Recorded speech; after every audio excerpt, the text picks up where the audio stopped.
right, a neighborhood in Chicago's South Side really looked like a war zone this week. Have you seen this? Federal agents firing tear gas to fight back against some protesters there.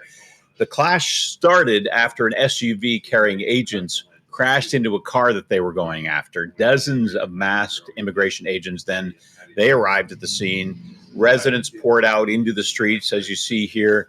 Protesters were throwing things at the agents, and then the agents used tear gas to try to break up the crowd. This is just the latest in a series of clashes in Chicago between those ICE agents and people who live there.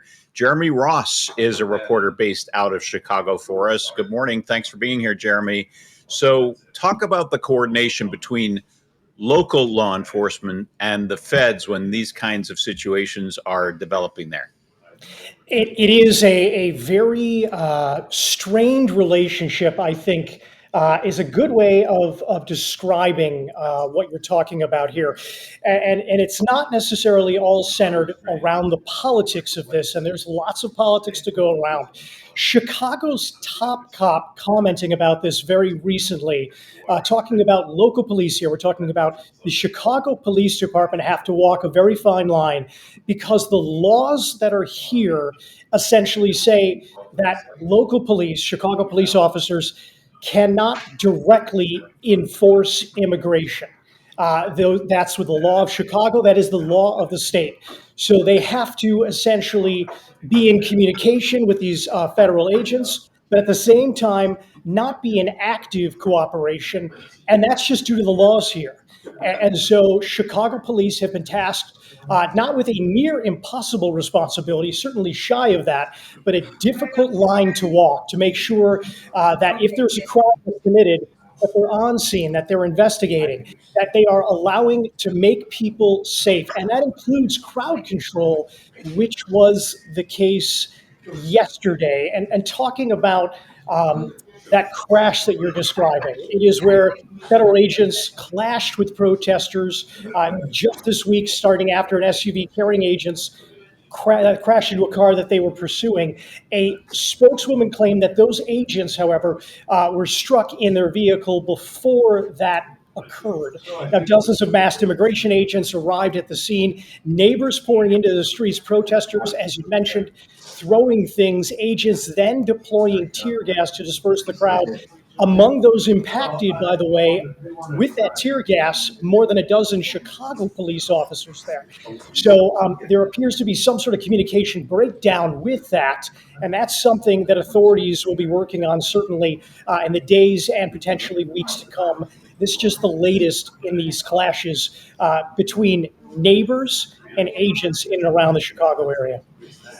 What have you heard from people that you talk to in these communities that are being impacted right now? I mean, just going about everyday life, trying to get to your job, trying to get your kids to school, and having these situations blow up around you.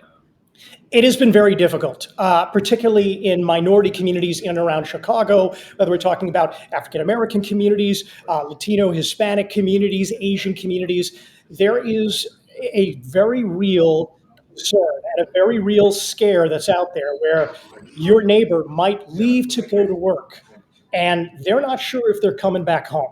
They are concerned about being snatched off the street. And I'm talking about citizens and non-citizens out there. There have been cases documented of citizens being picked up, being detained for hours, and eventually being let go without charges. Certainly no one wants that inconvenience, and there are families here that are concerned that their loved ones are going to go to work and not coming home. Again, citizen and non-citizen. Now, I do need to point out, in some of these communities, there are community members who will not go on camera, who have for years been yelling and screaming and requesting more safety presence in and around these neighborhoods to combat things like gangs. Chicago has a huge gang problem. We won't hear from them on camera because many of them are afraid to go on camera. But there are people out there who are happy to see additional enforcement out there. If they had their choice, it would be law enforcement. It would be traditional police presence. So that exists out there. It's unclear how many people we're talking about, of course. And what's the latest with the Trump administration's attempt to deploy the National Guard to Chicago? Yeah, there This is such a layered story in complexity, the politics, the judicial aspect of this. The latest that we have heard is that a judge has blocked the federalization and deployment of hundreds of members of the Illinois National Guard, the Texas National Guard, also a handful of members from the California National Guard into Illinois. And so that's currently under an appeal. So it's basically a deployment limbo, if you will. And these Guard members, hundreds of them, essentially, they remain at a military facility in Joliet. That's about an hour and a half away from my current location. And they're basically training. They're not able to be deployed because this is on appeal, but it's unclear exactly when the next legal decision will be coming. It could be hours, days, perhaps even weeks. All right, we'll watch for that. Jeremy Ross, thanks for joining us. Appreciate it. Thanks, Jeremy.